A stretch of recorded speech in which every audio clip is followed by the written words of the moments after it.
Out with a devil, are you? Oh. Anyway, I got a good one today. So I've just had delivered the Dali Oberon 5s. Yes. Now it's been a bit of a struggle getting these because I ordered them over 10 days ago and they've only just got here. So the first, I'm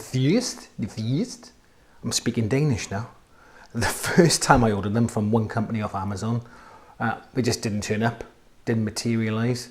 I did get a £50 gift voucher for the inconvenience. Everyone's a winner. And then I ordered off Peter Tyson then, and they delivered. I ordered it yesterday and it turned up today. Fantastic, Peter Tyson, well done. So let's get them unpacked and have a look at them.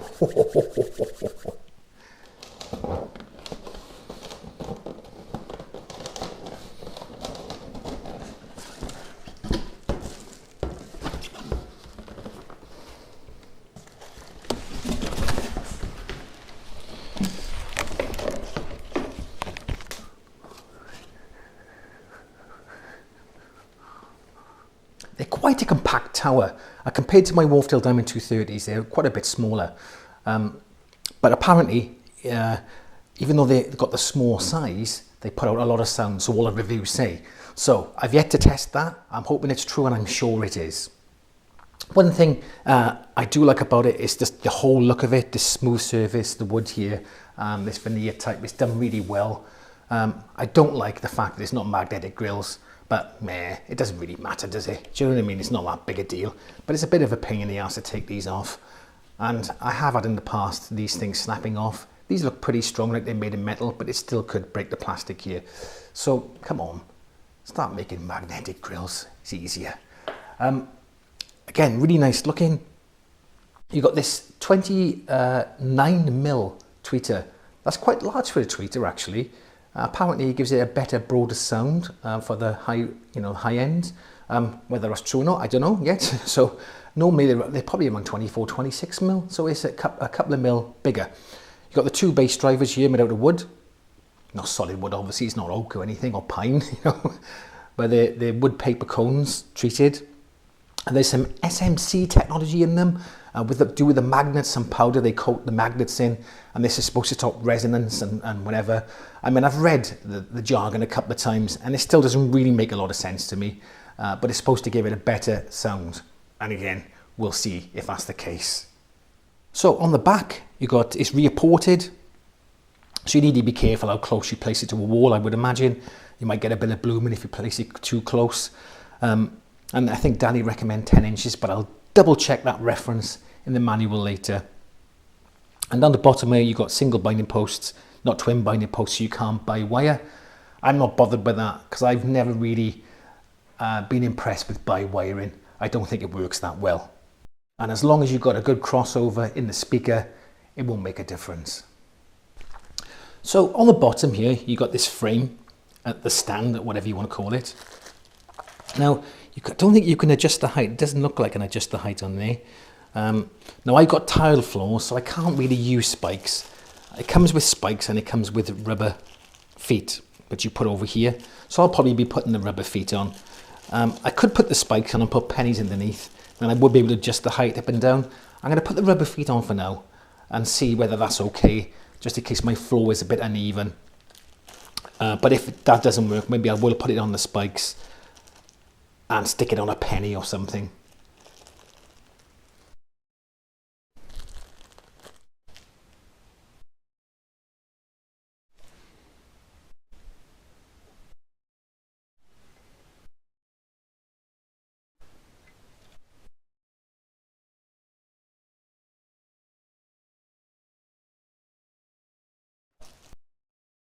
It's been a bit of a week now since my last bit of footage. I wanted to give these a good run in before I give my final verdict on them. And what do I think? Especially in comparison to my previous speakers I've been using, which is the Wharfdale Diamond 230s, I think the Dalis are better. Now, how are they better? Well, the Wharfdales do put out just a little bit more bass, I think, just a tad. But the Dalis just do it better. The bass is tighter and cleaner than the Wharfdales. And I can't believe I'm like Where's this bass coming from? How is this small tower putting out that much bass? Very, very good, very clever designing. It's freaking me right out. I'm like, where is it coming from? Where is the bass coming from? I don't understand. It's witchcraft, I tell you. Witchcraft. Burn them at the stake. So anyway, but the bass is great. Mid-range, fantastic. Now don't forget, the mid-range is probably makes up most of the frequency range. Okay, I think about 70% it is. So a lot of people focus on the bass and the tones and the high ends, but they forget about how, you need a good mid-range. And these speakers have a very good mid-range. Voices are really clear, really there. I was listening to a little bit of Billy Idol and his gritty voice. Rebel girl. I didn't do him justice, but his voice was really clear, really there. Not up in your grill and your mush, but very prominent. You could hear it really clearly. Guitars are really good in there. So the mid-range is fantastic. High frequencies, can't grumble at all. Very clear, very detailed, no roll-offs, not fatiguing at all, but extremely clear. The speaker is just a very tight, forward, clear sounding speaker. Center imaging, if you want something in the center, it's right there, okay? Stereo imaging, fantastic. I was picking up things that I couldn't hear before, going from side to side and in the other speakers, really good stereo imaging. My tweeter design definitely works because off axis, they still sound really good. Horizontal off axis, so if you're moving from side to side, you can't really hear a difference in the sound. Vertical axis wasn't quite as good, but still good, okay? You could just hear a slight change in the pitch when you go standing up from a sitting position, but not much at all. So again, vertical and horizontal off axis, fan-flipping-tastic. They're very well braced. They got some bracing inside, quite a solid speaker, so no problem with the bracing is you won't get much resonance from it. They are a 6 ohm speaker, so my amp's able to drive them fine, no problem at all. My amp is 45 watts at 8 ohms and 60 watts at 4 ohms, sorry. So at 6 ohms, you're probably looking at around 52 watts, is it 53 watts a channel, and it drives them, no problem at all. Frequency response 39 to 26, which is great. They go pretty low, and again, like I said, baffles me how they get the bass out of that. I don't know. Really, really good bass. So all in all, a very well-made, well-produced speaker, very clear, very detailed, very sharp. I don't want to say not sharp, but I mean sharp as in the good sense, not sharp sounding, not shrill or anything. Just a very well, made speaker.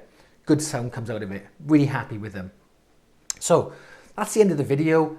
I will do a comparison video between these two speakers. So I'll put a link up here or in the description box below, and I'll do a 5-track demo of the Dali Oberons. And again, probably in the description box below, so have a look out for that. Anyway, that comes to the end of the video. Thanks for watching.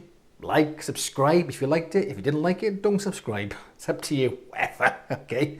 Thanks for watching. I'll see you in the next one.